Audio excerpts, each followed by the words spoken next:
Here are 6 takeaways from this week's episode of Raw in Ireland. Number 6, Javon Evans got injured. That absolutely sucks. He was just called up to the main roster. He's 21 years old. The future is bright. We're heading to the Royal Rumble. You know he was going to do some crazy Kofi Kingston type spot. He was going to do some kind of wild thing to prevent himself from being eliminated. You know he was going to be a huge star, and that's all on the back burner for right now because he had a shoulder injury tonight. He was helped backstage. He faced El Grande Americano in a singles match. El Grande Americano got the win because the match had to be stopped due to the injury. It happened during the commercial break, and it was incredibly unfortunate because Javon Evans has a bright future, and I feel like they had some plans for him at Royal Rumble. Number 5, AJ Styles will be putting his career on the line at Royal Rumble 2026.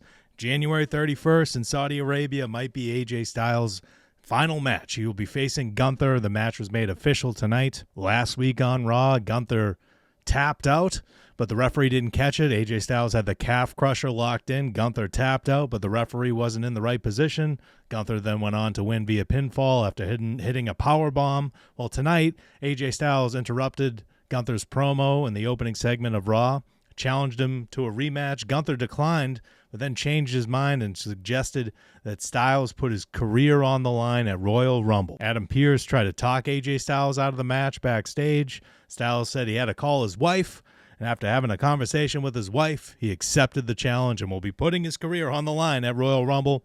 I think this is a rivalry, Styles and Gunther, that's going to go till WrestleMania. Maybe Styles will retire at WrestleMania. Who knows? I wasn't expecting AJ Styles to retire this soon. He said he's retiring in 2026. I don't think he's retiring in January. At least I hope not. So I hope Styles wins this match and they prolong this rivalry until WrestleMania 42. Number 4, Natalya turned heel.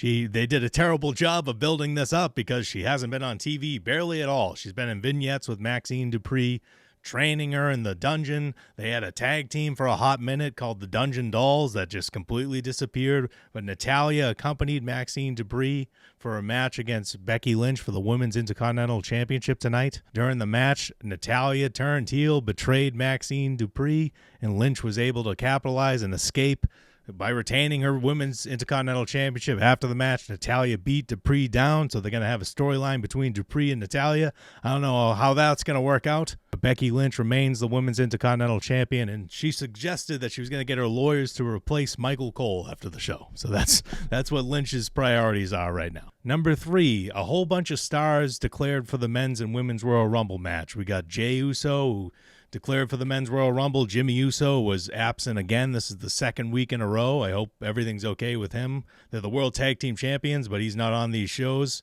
The Judgment Days, Raquel Rodriguez, Liv Morgan, and Roxanne Perez also declared for the women's Royal Rumble. Rhea Ripley, and Io Sky, the women's tag team champions, will be in the Royal Rumble match. It was just promo after promo. We had Cody Rhodes declare on SmackDown.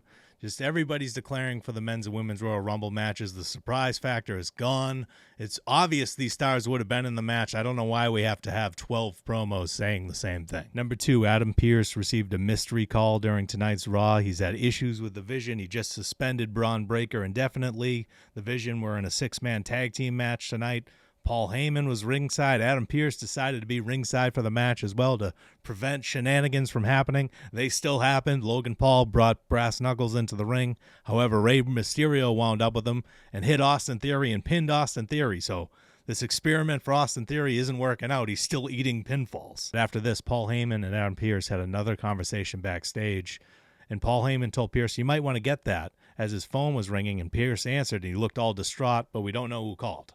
I think it was Chris Jericho. I think they're building to replace Adam Pearce as Raw GM, at least temporarily, and that would be a good spot for Chris Jericho if he doesn't want to wrestle 50 matches a year or whatever. Jericho, if he wants to wrestle, he can come back and wrestle. If he wants to be the Raw general manager for 25 years and wrestle a couple times here and there, that sounds great to me. I would love to see that. I like Adam Pearce in that role, but Jericho would obviously be an upgrade. Number 1, Finn Balor seemingly turned babyface at the end of tonight's Raw. He faced CM Punk for the World Heavyweight Championship. They used his old theme song. He got a great hero's welcome from the crowd in Ireland, where he's from, but it wasn't enough. None of it was enough. He couldn't defeat CM Punk. It was a great back-and-forth match, but eventually the Second City Saint won the match by hitting a GTS for the pinfall victory. But what happened after the bell was my key takeaway from this whole show.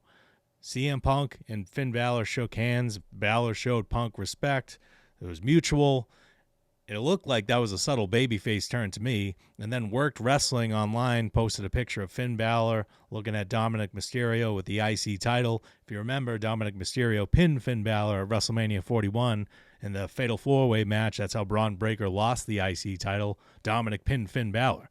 So they could revisit that rivalry, and maybe Balor can turn babyface, take the IC title from Dominic at WrestleMania. I wouldn't mind that. Then you can move Dominic up to that world title picture. I think he belongs there, but that's just me.